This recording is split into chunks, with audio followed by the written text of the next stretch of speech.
Cricket বিশ্ব কাঁপানো এক বড় ঘোষণা। চিরপ্রতিদ্বন্দ্বী ভারতের বিপক্ষে হাই ভোল্টেজ ম্যাচ বয়কটের ডাক দিয়ে চমকে দিয়েছিল পাকিস্তান।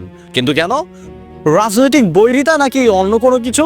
সব জল্পনা কল্পনার অবসান ঘটিয়ে এবার মুখ খুললেন Pakistan cricket board PCB chairman Mohsin Naqvi.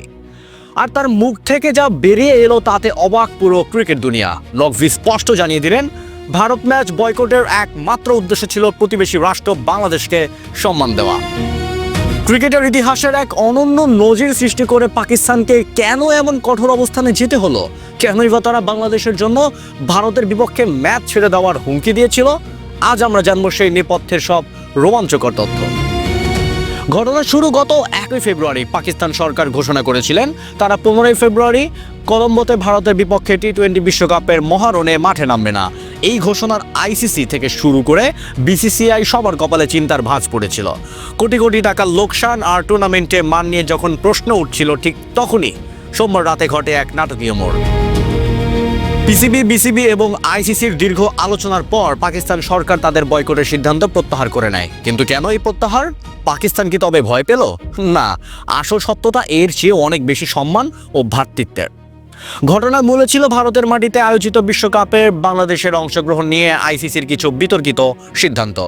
নিরাপত্তা বা অন্য কোনো অজুহাতে বাংলাদেশকে সরিয়ে যখন সেখানে স্কটল্যান্ডকে অন্তর্ভুক্ত করার পায়তারা চলছিল, তখন গর্জে ওঠে পাকিস্তান।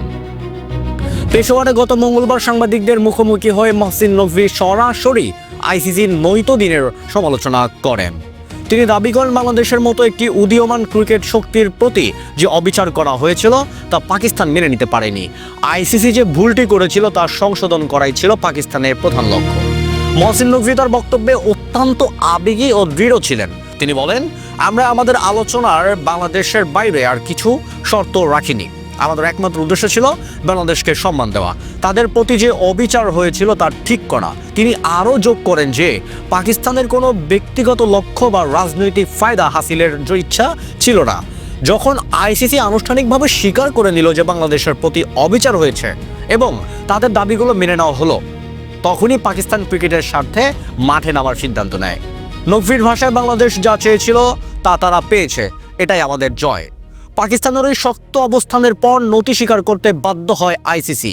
তাদের প্রকাশিত বিবৃতিতে জানানো হয়, ভারতের টি-20 বিশ্বকাপ ম্যাচে খেলতে অস্বীকৃতি জানানোর জন্য বিসিবির বিরুদ্ধে কোনো শাস্তি তো আরোপ করা হবেই না, বরং 2028 থেকে 2031 সালের মধ্যে একটি মেগা আইসিসি ইভেন্ট আয়োজনের দায়িত্বও দেওয়া হয়েছে বাংলাদেশকে।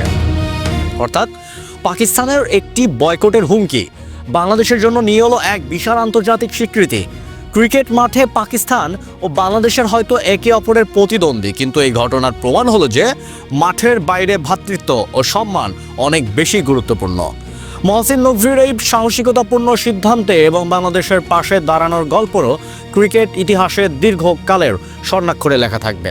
এটি কেবল একটি ম্যাচ বয়কটের হুমকি ছিল না, এটি ছিল বিশ্ব ক্রিকেটে এশিয়ান শক্তিগুলোর ঐক্যের এক জোরালো বার্তা। আপনি কি মনে করেন, পিসিবি চেয়ারম্যান মহসিন নকভির এই সিদ্ধান্ত কি সঠিক ছিল? পাকিস্তানের এই সহানুভূতিটা কি এশিয়ান ক্রিকেটের চেহারা বদলে দেবে? কমেন্ট বক্সে আপনার মূল্যবান মতামত জানান। ভিডিওটি ভালো লাগলে লাইক, শেয়ার এবং কমেন্ট করুন, এবং এমন সব ব্রেকিং নিউজ সবার আগে পেতে আমাদের চ্যানেলটি সাবস্ক্রাইব করে আমাদের সাথেই থাকুন। ধন্যবাদ।